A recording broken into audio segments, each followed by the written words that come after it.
Joining me now is author, academic, and international security expert, Dr. Max Abrahms. Max, your field of expertise includes terrorism, foreign policy, and in particular the Middle East. Right now, what do you see as the biggest threat to the West, and are we in a uniquely vulnerable period? This is a very interesting and dangerous time. We're basically waiting for Israel to carry out its absolutely necessary attack against Iran. Iran, very recently, just a week or two ago, carried out the largest ballistic missile attack ever. And so, of course, Israel is going to respond. Personally, I would like to see Israel try to take out or at least substantially degrade the Iranian nuclear facilities. My understanding, based on public reports, is that that's not going to happen, that the Biden White House is trying to rein Israel in order to limit its attack. But consider the possibility of Iran having a nuclear weapon. And Iran is basically on the Mm. threshold of that happening. It is often said, but it is absolutely true, that Iran is the number one state sponsor in the world. Iran sponsors the Houthis, Hamas, Palestinian Islamic Jihad, Hezbollah, Iranian militia, or Yeah. militia based in Iraq. And Iran has terrorist operatives all over the world, in North America, in South America, in Europe. So I see that as a very dangerous situation.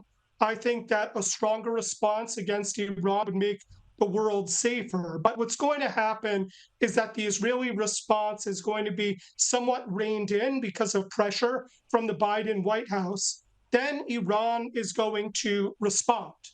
And depending on that, the size of that response, that will dictate what Israel does next. If the Iranian response is very large, if it's mass casualty attacks against Israeli civilians, then it's possible the Mm. Israelis would ignore the Biden White House and go for the nuclear facility. So this is a multiple iteration game. And it's going to play out over the next few weeks, but we're at a very critical time period right now with respect to whether the world is going to contain this Iranian threat. Now, we've also had revelations from US intelligence officials of a suspected Iranian plot to kill Donald Trump. Joe Biden has responded to this. He's told the Iranian regime that an assassination attempt against Donald Trump would be seen as an act of war. How seriously do you think the Iranian regime takes Joe Biden's words? And why is Iran so hell bent on preventing a second Trump term? There's a very clear difference moving forward in terms of US policy toward Iran. Kamala Harris is basically seen as an appeaser. She's much more pro Iran. And so it's not that surprising, really, that Iran would take out Donald Trump. Trump was very hardline against Iran last time he was president. He Mm. slapped on those maximum pressure economic sanctions against Iran. Towards the end of his administration, towards the end of his term, he authorized taking out the head of the Islamic Revolutionary Guard Corps, Soleimani. And so, ever since then, Iran has been a legitimate threat of targeting not just Trump, but also his administration. And so I think that this is a very interesting development, that it's publicly disclosed that Iran, is eyeing the possibility, or at least wants to take out Donald Trump. But I also want American citizens to ask themselves the question, why is it that Iran so much Mm. favors Kamala Harris? And I don't think that when you ask that question, it's indicative of a solid foreign policy, because Iran, of course, is a US adversary. It's not just a US adversary, but it's an adversary throughout the region. And I think that if Trump were to win the presidency, he would push the Abraham Accords, which are essentially a means of containing Iran. And I think that Trump would have more success in that than he's often given credit for. I would like to see Saudi Arabia join that Mm. coalition in order to contain the Iranian threat. By contrast, I do not see Kamala Harris as pushing the Abraham Accords at all. And I see kind of a similar policy as we saw under the Obama administration, which was a failure. Well, that was my next question. You mentioned Kamala Harris as an appeaser. What would US foreign policy look like under a Harris-Walz administration, not just in the Middle East, but in terms of China and other threats to the West? Or the Trump administration is much about the rise of China. Kamala Harris was very recently asked about the main US adversaries around the world, and she didn't even mention China. Um, there's a Elbridge Colby is widely believed to be potentially a defense secretary choice of Trump.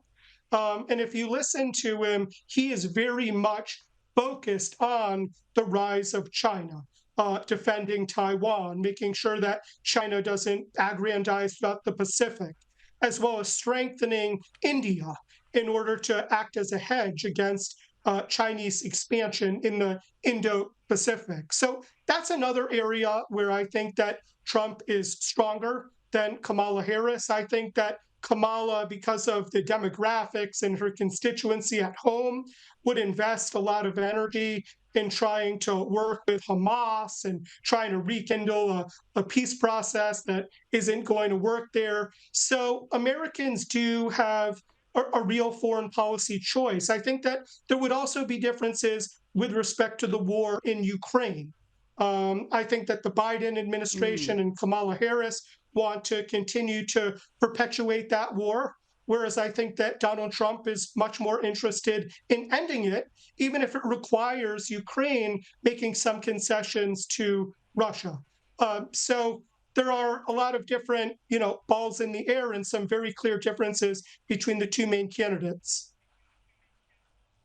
Now, just finally, as a university professor, you would have a great interest and insight into the leftist activism that we see on university campuses across the West, not just in the US. There's this anti-Israeli protests, encampments, just hostility towards what they call Zionists. What does that mean for America and the West? Is the biggest threat to us from within? That's a good question. And I think that the answer is yes. Remember, throughout the Donald Trump presidency, the left was always talking about how he's this right wing extremist and how he, is an anti Semite and has dinner with an anti Semite, Nick Fuentes. And then what happened? Right after Donald Trump, during the Biden administration, we've seen an unprecedented spike in anti Semitism under this current president. And to a large extent, this manifests itself in American cities, but most vividly on American campuses. And make no mistake, it's not just, anti-Israel position.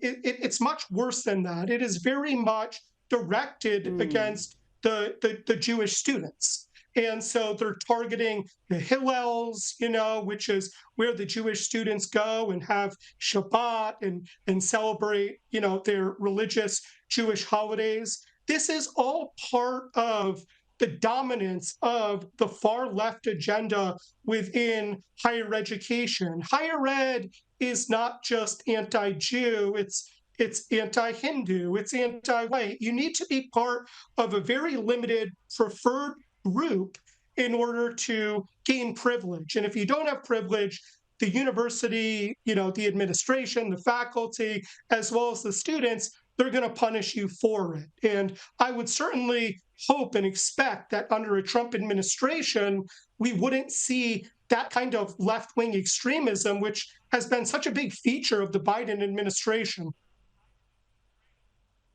Absolutely. Let's hope that that is clamped down on, because I've just been surprised by the permissive attitude so many university administrators have had to this anti-Semitism. There's this ugliness that they've allowed to infect their campuses. It's been a worrying trend. Dr. Max Abrahms, thank you so much for your time this evening.